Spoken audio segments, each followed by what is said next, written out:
Hello folks, and welcome to Jack Reviews Musicals. My name is Jack, and I am a musical theater superfan based in St. Louis, Missouri. This is my YouTube channel where I share my thoughts on all of the musical productions that I see in the St. Louis area. And the very kind people at Stages St. Louis invited me to attend their production of Beautiful, the Carole King Musical, which is currently playing at the Kirkwood Performing Arts Center until October 19th of 2025. This is the second time that I reviewed Beautiful for Jack Reviews Musicals, the first time being on the blog in 2023 when the Muni produced it. For a quick summation, I enjoyed the show quite a bit, and I mentioned it a couple times in my previous review, Jersey Boys, where I compared the two shows rather unfavorably. Because in Jersey Boys, I thought the narrative structure was rather weak, but Beautiful, on the other hand, perfected what it was trying to do. Beautiful, the Carole King Musical,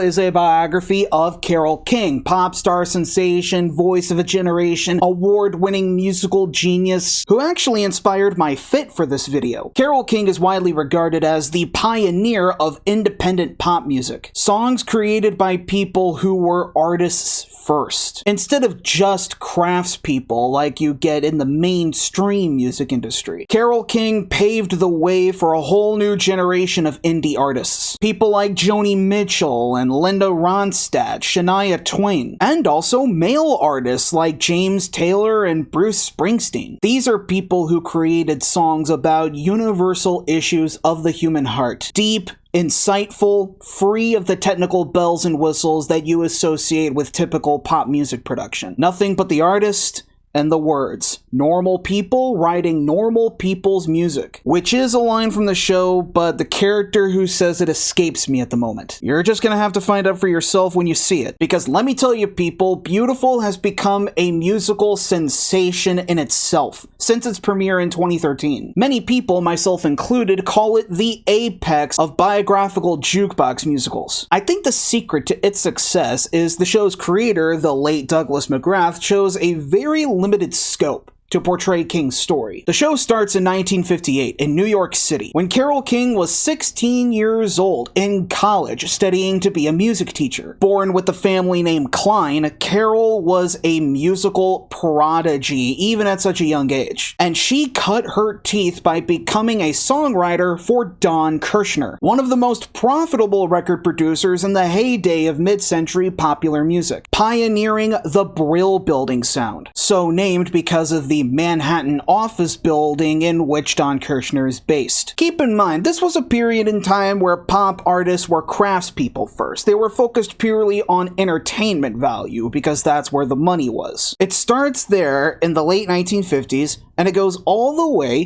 to 1971, 13 years later, with Carole King's Carnegie Hall performance, where Carole King wore the exact dress that inspired my outfit here. Carole playing Carnegie Hall came right after her solo album Tapestry won 4 Grammy Awards. Tapestry is by far the most successful album in Carole King's career. It's considered one of the all-time greatest albums, the one where Carole King really came into her own as one in a new wave of independent singer-songwriters. I actually listened to Tapestry while writing my notes for this review, and I highly recommend you listen to it. It's delightful. Within those years, from 1958 to 1971, Carole King met, fell in love with, married, and started a family with her creative partner, Jerry Goffin. The two of them then became best friends with Barry Mann and Cynthia Weil, another songwriting duo who got picked up by Don Kirshner. After the two of them became creative partners and fell in love, they waited a significantly longer time to get married compared to Carole and Jerry. But Beautiful doesn't feature just the songs of Carole King, it also features the songs of Jerry Goffin, Mann, and Weil, with their songs mostly being performed by the pop artists that they wrote for. There is one exception to this. There's one song that's early in the first act called 1650 Broadway Medley that comes on when Carole first enters the Brill Building. It's a medley of pop songs from the late 50s being recorded by various artists. There's Yakety Yak by the Coasters, Splish Splash by Bobby Darin, Stupid Cupid by Connie Francis, and so much more. It was a legitimately thrilling musical sequence. The pop groups and artists singing the works of King and Company were Little Eva performing The Locomotion, shout out to my Thomas the Tank Engine kids out there, you're not alone. The Righteous Brothers performing You've Lost That Lovin' Feeling. The Shirelles performing Will You Still Love Me Tomorrow. Even the Drifters performing the classic on Broadway. When I reviewed the Muni's production, I remarked how surprised I was that Carole King had so many connections in pop music's heyday. Even seeing the show for the second time, it still blows my mind that her career was so prolific, and that she contributed so much to pop music. How her life story and the history of pop music in the mid to late 20th century are intertwined inextricably. In my opinion, it actually makes Beautiful one of the most important musical biographies in recent memory. What makes it particularly interesting is how well it executes the interpersonal drama of these four artists. There is a lot of contention in the script, with the mixed feelings that come from how Carole, Jerry, Barry, and Cynthia, how even though they're very close friends, they're also professional rivals. Many of the scenes make light of how the couples are always competing against each other, even if indirectly. And the arc of how these artists were able to overcome those feelings of professional competition and remain close friends was really well done. But that's more of a subplot than anything else, really. A lot of the drama comes from the relationship between Carole and Jerry, which was, to say it politely, rocky. Jerry Goffin lived with bipolar disorder during a time where it was not as well known or as treatable as it is now. Jerry experiences manic and depressive episodes where at one point he is confined by his craft as a songwriter, that he's stuck writing what he calls teeny bopper garbage. He's always chasing new sounds to keep him and Carole ahead of the curve, with references to Bob Dylan, the Beatles, the Supremes. He's terrified of being like his father, who tried to be a Broadway playwright, but the industry pushed him out because he was too old. And Jerry doesn't want to feel like an old man. He's so terrified of being aged out that he keeps chasing after the new thing instead of just being himself.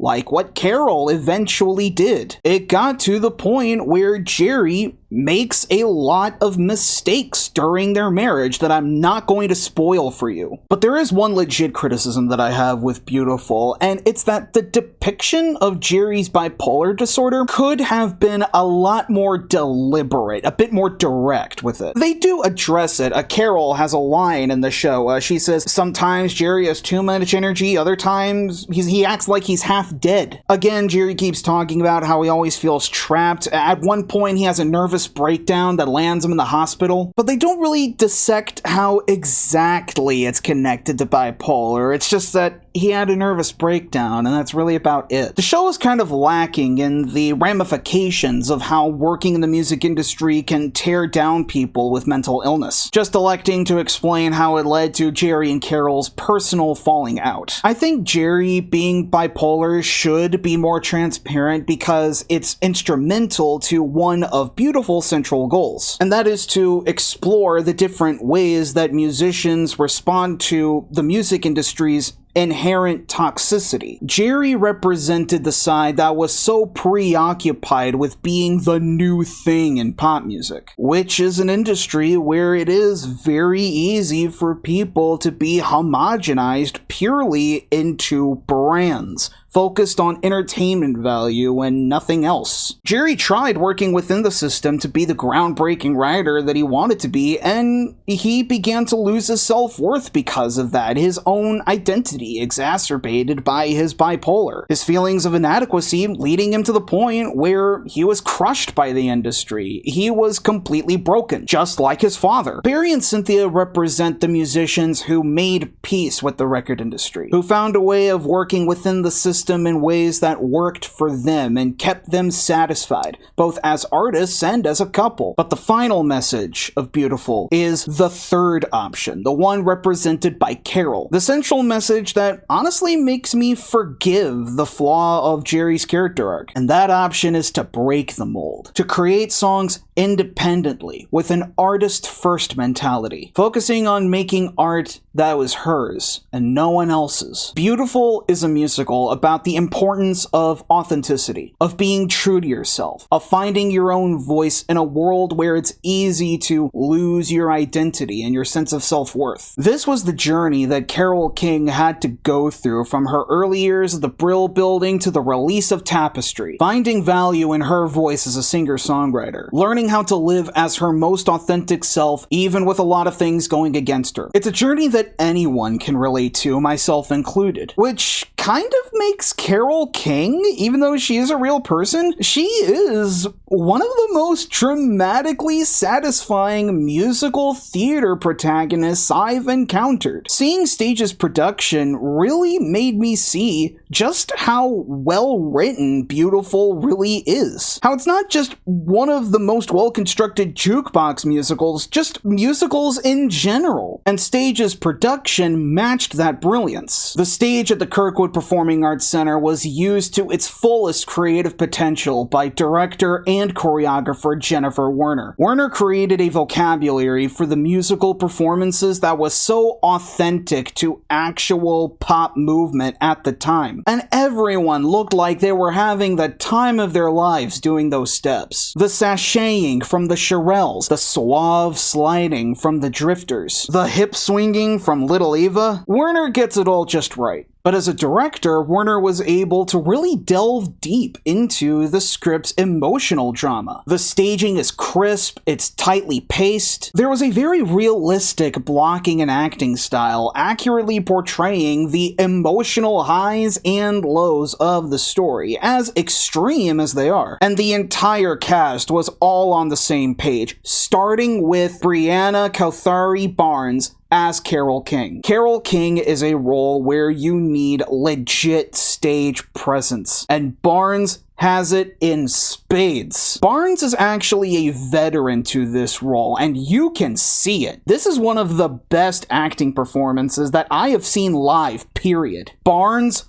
owns this character. She completely disappears. I mean, she's just right there. She is young Carole King. She evokes Carole King's unique Brooklyn accent and singing voice in a way that never feels like an impersonation. King's progression from ages 16 to 29 are totally convincing thanks to Barnes's total control of her movement and physicality. The passion is there, the dedication is there, the excitement is there, the heartbreak is there, the inner strength is there. Barnes grabs onto you and never lets go the moment the lights go up on her. She makes us feel like we are with Carole every step of her journey. Brianna Kauthari Barnes is the true blue star of this show. Sean McGee, as Jerry, plays him as the foil to Carole that he always was. Whereas Barnes's Carole is headstrong, always charging ahead, McGee's Jerry has a restlessness and anxiety that leaves McGee stunned, breathless, and even explosive at times. You can easily see him as the character type of a young man trying to be even younger. McGee's performance makes the mistakes in Jerry's life feel heavy and consequential. But McGee was also able to access deep tenderness that makes it clear he was a talented lyricist. For example, at the performance I attended, at the show's ending before Carole took to the Carnegie Hall stage, Jerry entered the room for one last scene. 2 audible groans from the audience. That's how tiresome Jerry was, as far as the mistakes he kept piling on. But then the scene has him delivering this really heartfelt, genuine apology to Carole for everything he's done to make her fall out of love with him. And it's a touching scene, and it makes us look back on all of the great things that he's done for Carole and her music, as rocky as the road was. Barnes and McGee both gave us brilliant insight into this troubled marriage with a magnetism that kept us tuned in all the way through. Cynthia and Barry, both of them are played at stages by Kaylee Boyle and David Sokolar. The two of them were an excellent parallel to Carole and Jerry, the two of them even making perfect comic foils for each other. Kaylee Boyle's Cynthia is a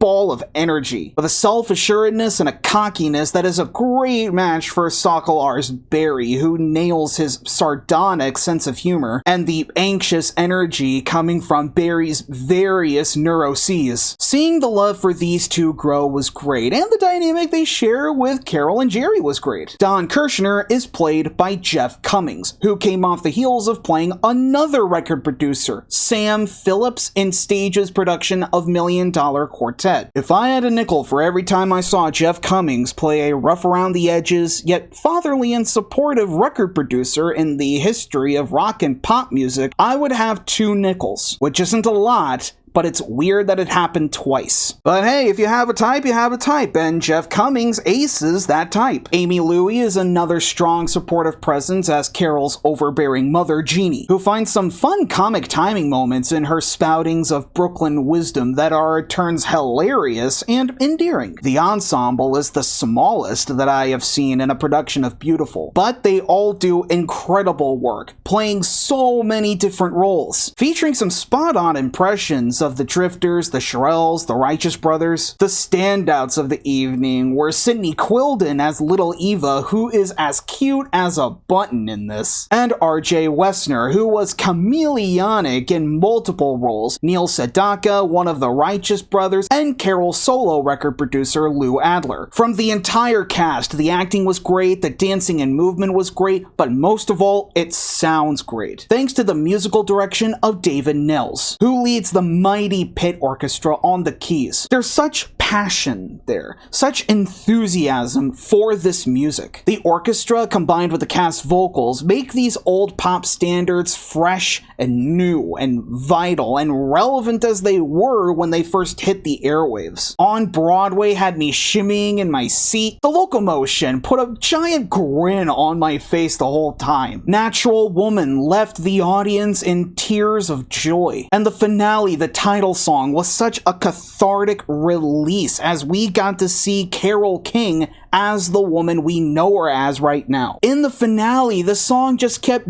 building upon layers and layers of sophisticated orchestration, and the ensemble joins in as the choir. It's one of the best finales committed to stage, and it was delivered with alacrity. The production design was expertly done too. The team had to portray 3 different decades with a look and feel for each of them that have to feel distinct from one another for the audience to see the time progression. And every person involved with that, let's face it, very tall task met the challenge superbly. Peter Barbieri's set design, the most outstanding feature of it, was the layered proscenium with vermiculate patterns on it, commonly found in mid-century modern interior design, as well as tiled walls that fly in to create the office, home, and apartment locations, all of them colored in browns, yellows, and oranges. There's 2-level metal staircases with sculptures of musical instruments as scaff, fly-ins of the Shirelles curtain, the American Bandstand logo for the locomotion, and Carole and Jerry's suburban home added a lot to the period detail. Augmenting the set is Sean M. Savoy's always excellent lighting design, tinting the proscenium and the tile walls colorfully and brightly, expertly switching between the homey lighting of the intimate locales and the razzle-dazzle of the concert presentations, doing something that I am always a sucker for, engulfing the audience in rotating stage lights, such as the numbers on Broadway and the locomotion. But the biggest production design standout was the costumes, designed by Joanna Pan, and the hair designed by Paige Stewart. Incredibly accurate period detail to all of the decades covered. Carole's outfits in particular do a great job of charting her character arc, from a plain, simple, homey girl to a strong, independent woman. The outfits on the concert performers were elegant, harkening back to all of the different types of concert vibes, from R&B to soul to dance music. By far the best dressed out of all of them was Cynthia. Chic outfits that come to a head in Act 2, with her signature bob cut and featuring a dress from Saint Laurent's Mondrian collection, a dress that is begging to be added to my wardrobe. Stage of St. Louis's production of Beautiful, the Carole King Musical, really is one of